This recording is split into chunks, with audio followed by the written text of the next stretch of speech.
We'll start in the city of Tshwane because they say that they will install cameras at their substations to deal with the ongoing vandalism and damage to infrastructure. This comes after 17 substations were vandalized in the past 12 months alone.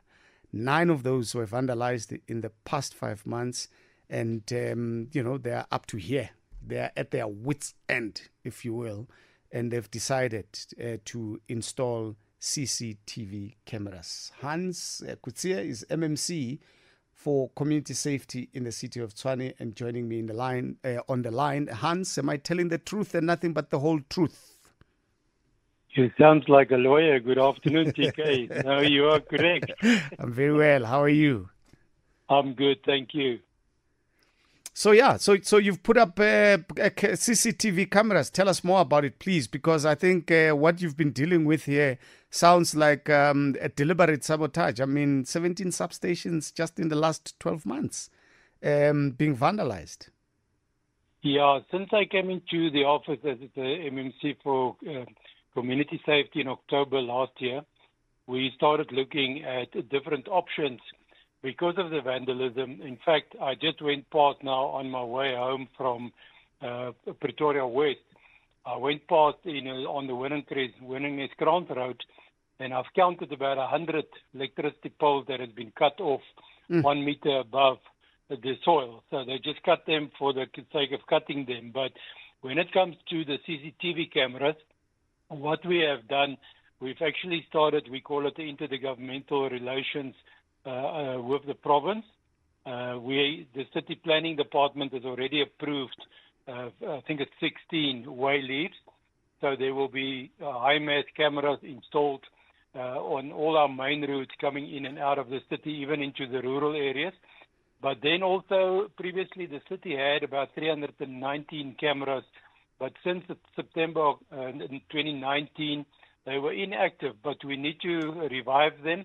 We need to make sure that the inner city, because since the day that those cameras were disconnected, crime has increased within the CBD area with about 30%.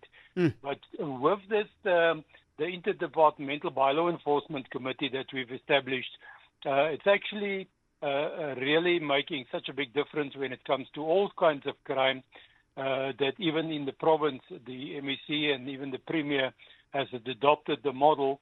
And we're now working across the municipal boundaries to go into other areas like Soweto, Midvaal, Lesedi, Mogale City, so that we all work as one unit and not people working in silos. But when I look at the substations and our power lines, on the rural areas, we started putting in street lights at the transformers, because then the people, because the plot areas are quite vast. The geographical area is very, very, very big. It's about 35 by 35 kilometers just in the one ward. But then you can at least see that if the street light is dead, you can see something is wrong. But CCTV cameras is the in thing. But we're also looking at other technology that we link onto the cable, which will then work to a call center at the TMPD head office. And also the CSIR is in collaboration with us on this thing. We're even looking at traffic lights, because quite a lot of your traffic lights also get vandalized. And we have now a tamper-proof boxes, about 50 of them that we've installed in the city of Tshwane. We're also going to bring in more, about 200. We're going to start with about 200 new Metro Police officers to be trained, so that we can have more boots on the ground. This is a serious thing on all, even on Transnet lines and so on. So let me come back to the CCTV cameras that you've installed to safeguard the substations. I mean, isn't there a risk that they themselves can be vandalized? The thing is, you don't just look at the CCTV cameras. It depends on you see, some of the substations, you need a warm body, like a security officer. Some of them, you just need a security officer with a CCTV camera. But there's also sensors that put an alarm off back to your call center. And that is the future, because you want to make an alarm before they enter into. You've got other systems as well that when they break the door open and they go in, then you get this gas that is released, and then, it will actually stop them from getting to the cable.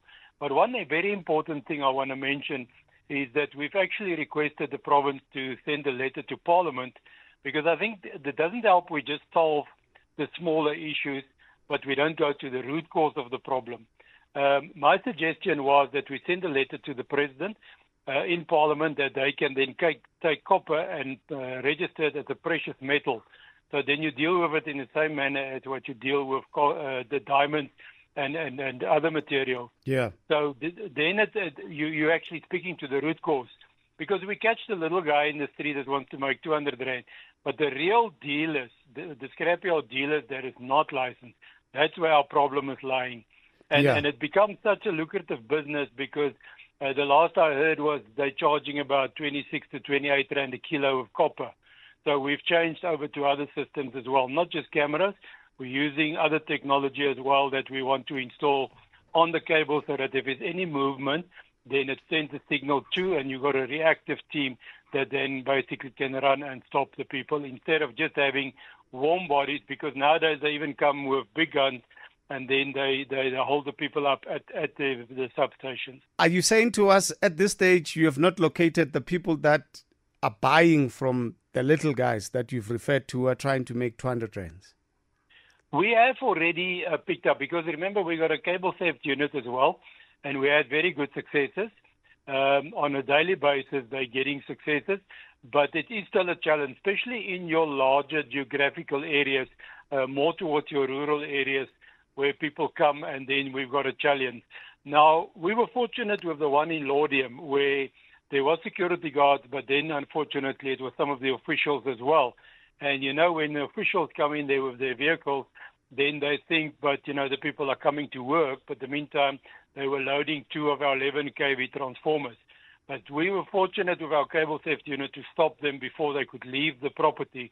Otherwise, we would have had in the area of about 500 million rand damage if we did not stop those people. Okay. So the crime is actually so advanced that you need to think ahead in technology and not just stick to one thing, which is a small problem. You need to look at the bigger picture as well. Let's leave it at that. Thank you so much, MMC. We really appreciate your time. You're welcome. Thank you, TK. Thank you so much, MMC, for community safety in the city of Tshwane, Hans Kutsie.